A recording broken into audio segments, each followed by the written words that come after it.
कदीर की दूसरी शादी भी उसने कर रखी है जो कि वो छुपा रहा है। यास्मीन के घर 4-4 5-5 रोज़ रहा भी करता था। इसका यास्मीन के साथ कुछ मामलात भी थे, इसकी दोस्ती भी थी। अस्सलाम वालेकुम नाज़रीन, मैं हूँ आयशा रहमान और आप देख रहे हैं मेरा फेसबुक और यूट्यूब चैनल। ज़ारा डस्का के सबके सामने हैं। जैसे जैसे दिन गुजर रहे हैं बड़ी एक अहम अपडेट्स आई हैं और जो अब अपडेट्स मैं आपको देने लगी हूँ बड़ी शॉकिंग अपडेट्स हैं। सबसे पहले ये कि आप लोग सुन रहे होंगे कि कदीर को इन्वेस्टिगेशन में शामिल किया गया और कदीर ने सवालात के जवाब दिए या मुख्तलिफ मामलात और कुछ इंटरव्यूज़ आए, फिर उससे कुछ सवाल किए गए, उस सवालों को भी ट्रोल किया गया कि इसकी माँ और बहन के हवाले से इसने जो बातें की उनकी माफ़ी के हवाले से वो काफ़ी एक हैरान कुन चीज़ें थीं और सोचने पे मजबूर कर देने वाली चीज़ें थीं। अब नाज़रीन एक तज्ज़िया निगार हैं और नामे ग्रामी तज्ज़िया निगार हैं, उन्होंने एक हैरान कुन चीज़ें सामने रखी हैं। उनका नाम भी मैं आपको बता देती हूँ, फुरकान शाह। इन्होंने जो चीज़ें बयान की हैं वो बड़ी शॉकिंग हैं। एक ये चीज़ कि कदीर को कुछ ही दिनों में आप देखेंगे कि पुलिस दोबारा शामिल तफ्तीश करेगी, क्योंकि पुलिस का ये कहना है कि जब हमने शुरू में कदीर से सवालात कुछ पूछे थे तो उसने हमें वो तसल्ली बख्श जवाब नहीं दिए थे जो उसको देने चाहिए थे। दो रीज़न्स हो सकती हैं इसकी कि एक तो वो शायद बहुत शदीद गम में हो, या एक तो ये भी हो सकता है कि वो इस सिचुएशन में नहीं था कि वो प्रॉपरली हमें सेटिस्फाई कर सके उन क्वेश्चंस को एड्रेस करके। तो पुलिस चाहती है कि हम दोबारा कदीर को शामिल तफ्तीश करें और उससे सवाल जवाब पूछें और पता करें कि क्या मामला था।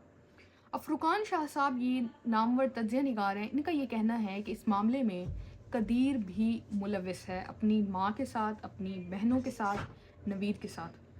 अब ये जो लाहौर से एक शख्स आया नवीद, आप सबको मालूम होगा, ये भी चीज़ सामने आ रही है कि ये यास्मीन के घर 4-4 5-5 रोज़ रहा भी करता था। इसका यास्मीन के साथ कुछ मामलात भी थे, इसकी दोस्ती भी थी और उसी इसमें इसने ये कत्ल की सारी वारदात भी सर अंजाम दे डाली। अब दूसरी ये चीज़ कि कदीर को शामिल तफ्तीश किया जाएगा, उससे सवाल पूछे जाएंगे और ऐसी भी चीज़ें हैं जो काफ़ी हैरानगी में डाल देती हैं, क्योंकि कुछ एविडेंसेस हैं, पुलिस का ये कहना है कि जो ज़ाया हो चुके हैं, जिनसे बड़े अहम सबूत सामने आ सकते थे। वो है मोबाइल ज़ारा का। ज़ारा के पास 2 मोबाइल थे, प्रॉपर डाटा था, तस्वीरें थी, चैट्स थी, जो पुलिस चाहती थी वो रिट्रीव करे उसमें से।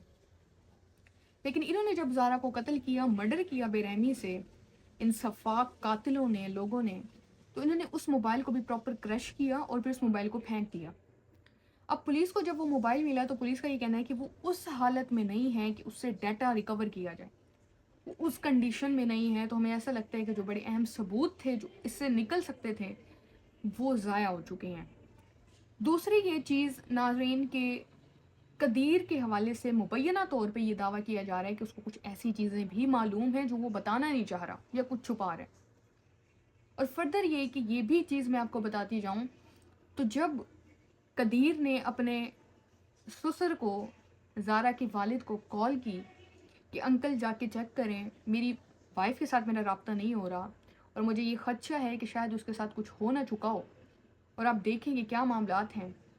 और ये यहाँ से घर से रवाना होता है ज़ारा का वालिद, वहाँ से ये अपनी माँ को कॉल करके बताता है कि शबीर घर आ रहा है और वो पता करेगा आके।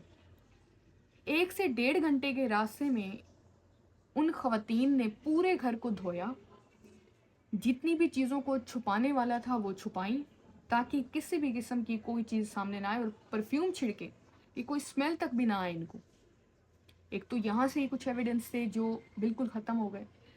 एक और चीज़ ये हुई कि जब शबीर वहाँ पे पहुँचता है, ज़ारा का वालिद, उन्होंने पूछा कि क्या मामला है, मेरी बेटी कहाँ पे है, ये सारी चीज़ें। तो इन्होंने अपने बेटे को कॉल मिला दी, सुगरा ने और यास्मीन ने। इन्होंने कदीर को कहा कि तुम्हारा ससुर आया है, हमारे साथ बदतमीज़ी कर रहा है, हमें तंग कर रहे हैं, तुम इससे बात करो। वहाँ से सऊदी अरब में कदीर बैठा अपने ससुर को, इवन इनकी बहस भी हुई, मुँह मारी भी हुई। ये कहने लगा कि आप यहाँ से चले जाएं, मैं अगली सुबह पाकिस्तान पहुँच रहा हूँ, मैं आके देखूँगा। और कुछ गर्मा गर्मी भी बताई जा रही है मुबैना तौर पे वहाँ हुई थी। अब ये जो चीज़ें हैं, ये दावा किया जा रहा है कि ये बहुत ही ज़्यादा एक खदशा है, शुबे में डालने वाली चीज़ें हैं कि इसमें कदीर का भी कोई ना कोई मुबैना तौर पे हाथ है और वो कुछ चीज़ों को छुपाने की कोशिश कर रहा है और आने वाले दिनों में ऐसा भी हो सकता है कि वो इनको माफ़ कर दे। اور دیت یا کوئی بھی معاملات ہو سکتے ہیں، پاکستان میں یہ قانون موجود ہے، ویسے ہوا بھی ہے، کافی کیسز ہیں پاکستان میں۔ تو یہ کچھ اہم تفصیلات تھیں یہ ساری چیزوں کے حوالے سے۔ اور دوسرا یہ کہ فرقان شاہ صاحب نے مبینہ طور پہ یہ بھی دعویٰ کیا ہے کہ قدیر کی دوسری شادی بھی اس نے کر رکھی ہے جو کہ وہ چھپا رہا ہے، اور اس بچے کی جو 2.5 سال کا بچہ ہے اس کی زندگی تباہ ہو چکی ہے۔ آنے والے ٹائم میں ایسا بھی ہو سکتا ہے کہ قدیر دوسری شادی کر لے، اگر تو پہلے تو وہ مبینہ طور پہ کہہ رہے ہیں کر لی ہے، اگر نہیں بھی کی تو وہ کر لے گا، وہ اپنی زندگی میں پھر مصروف ہو جائے گا۔ سغرا بی بی اور یاسمین کے ساتھ کیا ہوتا ہے وہ دیکھا جائے گا۔ جو شبیر صاحب ہیں زارا کے والد، ان کی کتنی عمر ہوگی، وہ بھی آخر نہ آخر کتنا آپ اس بچے کا خیال رکھ لیں گے، اس کے بعد اس بچے کا مستقبل کیا ہوگا۔ تو یہ کچھ سوالات تھے، کچھ چیزیں تھیں جو آنے والے دنوں میں فردر بھی کلیریفائی ہو جائیں گی۔ پولیس جب اس شخص کو، اس کے شوہر کو شامل تفتیش کرے گی، سوالات پوچھے گی، تو دیکھتے ہیں کیا ہوتا ہے۔ لیکن شک و شبہات کافی اظہار کیے جا رہے ہیں کہ ایک دو بول بھی آ کے نہیں کہہ سکتا کہ اتنا غم میں ہے، جتنا بھی ہو وہ آ کے بیان دے سکتا ہے کہ میں ان کو بالکل بھی معاف نہیں کروں گا، یا میں ان کو تختہ دار تک لے کے جاؤں گا، یہ جو بھی چیزیں ہیں۔ یہ ساری ڈسکا کیس کے حوالے سے اپڈیٹس تھیں۔ فردر اپڈیٹس کے لیے اکاؤنٹس کو فالو کریں، چینل کو سبسکرائب کر لیں۔ اللہ حافظ۔